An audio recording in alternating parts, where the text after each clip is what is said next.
Инфоповод. Контент түсірген кезде бізде маңызды инфоповодтарды пайдалану. Инфоповод дегеніміз не? Бұл ақпаратты жеткізуге бір жағдайлар, бір кездесу, болмаса бірінші рет бір адамды көріп қалу, бір істі жасау, жаңа қадам жасау, болмаса челлендж жасау деген сияқты поводтар беру, ақпараттық поводтар беру. Дәл осы инфоповод арқылы сіз контентіңізді, инстаграмыңызды жандандыра түсіресіз.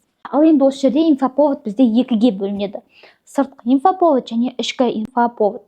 Мысалы, сыртқы инфоповодқа 1 сентябрьдегі балаңыз мектепке бара жатқаны, ал сіздің дәл осы 1 сентябрьде не жұмыс жасадыңыз? Мысалы, балаңыз білім алып жатса, мен де білім алдым. Қандай білім алдым деген сияқты инфоповодпен жеткізсеңіз болады. Болмаса жаңа жыл мерзімі.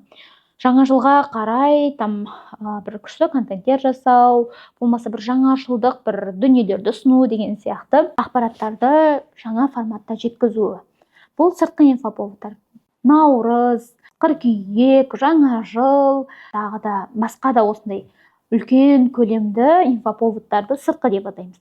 Ал енді ішкі инфоповод. Ол ішкі инфоповодтар болуы мүмкін сіздің бизнесіңіздің құрылғанына 1 жыл болған, болмаса ішкі мероприятие дейміз ғой енді. Сіздің туылған күніңіз, балаңыздың туылған күні, болмаса сіздің контент салып жүргеніңізге 1 апта, 2 апта болғаны ма, дәл осындай инфоповодтарды пайдаланып контенттерімізді пайдаланамыз.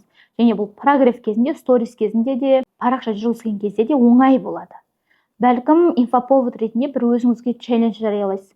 Және осы челленджбен қалай күнделікті қандай әрекет пайдаланып жатсыз, не жұмыс жасап жатсыз, осыларды да пайдаланып отырып жасауыңызға болады.